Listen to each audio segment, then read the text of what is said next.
안녕하세요. 저는 스토리텔러 이미향입니다. 그동안도 잘 지내셨나요? 저희 동네 공원을 지나가는데 여기저기 봄꽃들이 보이기 시작했습니다. 이제 봄이 성큼 아주 큰 걸음으로 우리에게 온 듯합니다. 며칠 전에요, 눈에 띄는 기사를 보게 됩니다. 어떤 기사냐면요, 바기토 강아지 이야기예요. 이 강아지 이름이 바기토예요. 어부인 주인 할아버지가 세상을 떠났는데 일 나가신 줄 알고 매일 바닷가에서 기다린다는 거예요.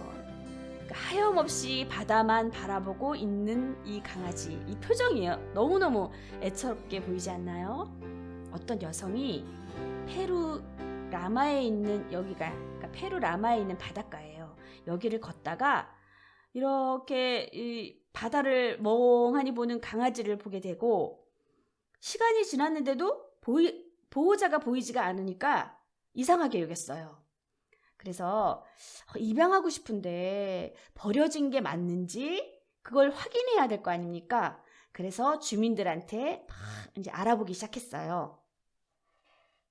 그런데 숨진 할아버지, 그러니까 할아버지가 배 타고 그냥 바다로 나갔다고 생각하는 거예요, 이 바기토는. 그래서 계속 기다리는 것 같다, 이렇게 주민들이 말했다고 합니다. 정말 감동적인 것은요, 이 할아버지를 대신해서, 그러니까 돌아가신 이 할아버지를 대신해서 이 마을 주민들이 번갈아 가면서 이 강아지를 돌보고 있대요. 저는 이 기사가 또 뭉클하더라고요.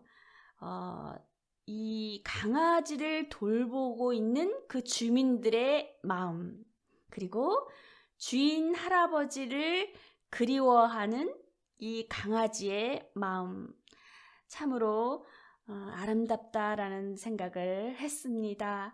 이게 바로 사랑이 아닐까요? 오늘의 제목은 사랑으로입니다. 저의 책 189페이지부터 191페이지까지 낭독할 텐데요. 사랑의 시간이 되기를 바랍니다.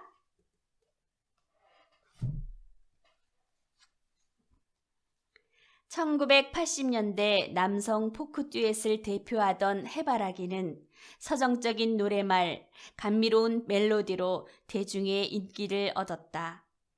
내 마음의 보석상자, 모두가 사랑이에요. 사랑의 눈동자, 행복을 주는 사람, 사랑의 시, 어서 말을 해 등 해바라기의 주옥 같은 곡들은 지금도 많은 이들의 삶 속에 숨쉬고 있다. 그중 사랑으로라는 노래를 가장 좋아한다. 우리 타는 가슴마다 햇살은 다시 떠오르네 라는 구절이 좋다. 희망의 메시지를 담은 이 노래는 초등학교 교과서에도 실렸다. 1970년대에 데뷔한 이주호 씨는 멤버 교체를 겪으며 무려 45년 동안 노래 인생길을 걸었다. 노래를 사랑하고 기타를 사랑하고 사람들을 사랑하는 64세 청년이다. 어느 날 이주호 씨는 신문에서 기사 하나를 읽게 된다. 가정 형편이 어려운 환경미화원 가족의 이야기였다. 새벽에 부모가 일하러 간 사이 집에 있던 4명의 딸이 어려운 형편을 비관하며 농약을 먹고 자살 기도를 한다. 그런데 3살짜리 막내만 세상을 떠나게 되었다. 이 슬픈 사연에 뜨거운 눈물을 흘리며 노래를 만들었다고 한다. 힘든 사람을 도와주고 싶은, 힘겹게 살아가는 사람들이 휴식하고 위로받고 웃을 수 있으면 좋겠다는 마음으로 녹음했다고 말했다. 그의 말에서 꽃향기가 난다. 해바라기 씨처럼 내 마음에 콕콕 박힌다. 네, 정말 이주호 씨, 이 분이요, 벌써 데뷔한 지가 5년이나 되었다고 합니다. 이주호 씨 이야기를 오늘 하려고 해요. 1970년대 후반에 데뷔를 했고요. 전성기는 1999년도 이때 가장 전성기를 누렸어요. 싱어송라이터이시고요.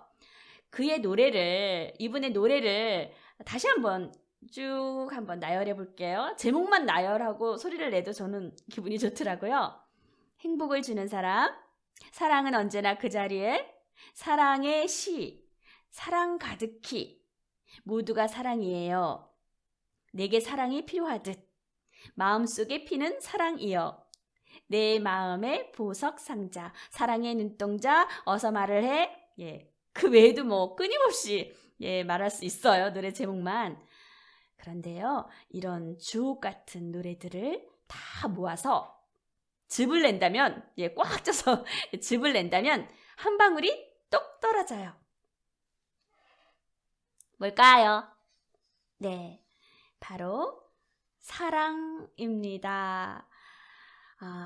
국민의 사랑을 가장 많이 받은 곡은 사랑으로가 아닐까 저는 이렇게 생각을 합니다. 사랑으로. 가사를 보면요.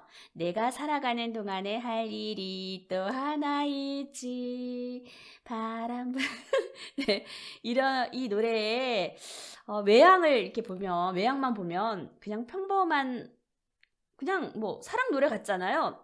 그런데 이주호 씨는 사랑 노래가 아니라고 말을 합니다. 이 노래가 1987년도에 작사 작곡을 한 노래인데, 이때 그 시대적 배경을 보면 그때는 88년도 올림픽이 있었잖아요. 그 올림픽을 앞두고 모두가 이제 경제 대국을 꿈꾸던 시절이었고요. 부동산 투기가 굉장히 만연했던 때고요. 또 증권 시장이 엄청 활기찼었을 때고요. 또 강남 졸부라는 말이 유행했었어요. 그리고 압구정동은 유흥과 환락의 상징으로 막 떠오르기 시작했고, 여러분, 근데요, 이렇게 화려한 조명 뒤에는 반드시 어둠이 더 깊은 법이잖아요. 이렇게 급속한 경제 성장으로 소외받는 이웃이 더 늘어났고, 또 빈부격차도 심했던 그런 시절이었습니다. 어느 날 이주호 씨가 이제 신문 사회면 요 기퉁이에 난 그 기사를 보게 된 거예요. 그런데 이제 서울 공항동 거기에서요, 환경미화원의 가족 4명의 딸이 부모님이 안 계신 그 상태에서 비관해서 생활고를 비관해서 자살을 시도를 합니다. 그런데 다시 살아났어요. 그런데 3살 막내만 세상을 떠난 거예요. 얼마나 기가 막힙니까? 나중에 그 큰딸, 4자매의 큰딸이 이제 다 치료를 받고 이런 말을 합니다.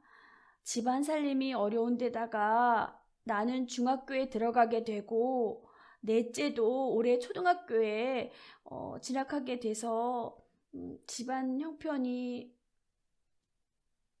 너무 넷째가 아니고 둘째도 올해 초등학교에 진학하게 되고 또 집안 부담이 너무 커질 것 같아서 동생들과 함께 극약을 마셨어요 라고 말을 합니다.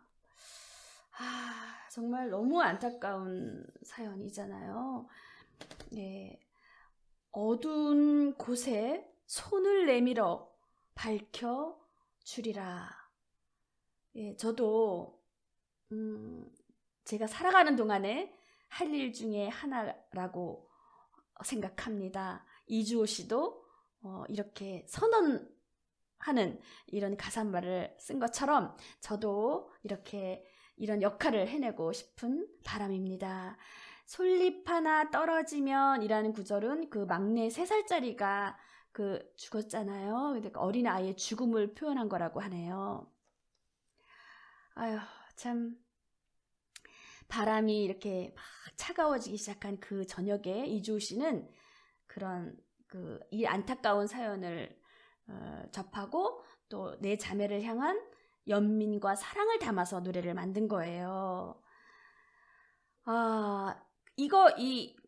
이 사연을 듣고 너무 가슴이 아파서 이제 집에 이렇게 있는데 그 집에 이주호 씨네 집에 두드려라 열릴 것이다 라는 성구가 이렇게 있대요. 근데 그걸 보고 있는데 갑자기 막 영감이 떠오르는 거예요. 그래서 연필하고 노트를 가져다가 막 쓰기 시작했답니다. 그러니까 1, 2분 내에 완성된 거예요. 이 가사가. 네, 1, 2분 내에 완성이 된 겁니다. 이분의 인터뷰 중에서 이 말이 참 와닿습니다. 어두운 세상을 밝히는 건 사랑뿐이라는 걸 널리 알려야겠다는 마음을 먹었죠. 어두운 세상을 밝히는 건 사랑뿐이라는 걸 널리 알려야겠다는 마음을 먹었죠. 저도 널리 알리고 싶습니다. 어두운 세상을 밝히는 건 우리의 사랑뿐입니다. 영화 아름다운 세상을 위하여라는 그 제목의 영화를 보신 적이 있나요? 아름다운 세상을 위하여. 그러니까 세상을 바꾸기 위한 한 아이의 작은 실천과 희생을 다룬 영화예요. 근데 원래 제목이 아름다운 세상을 위하여가 아니고 다른 사람에게 베풀라라는 뜻이었대요. 다른 사람에게 베풀라라는 그 뜻을 포함한 제목이었대요.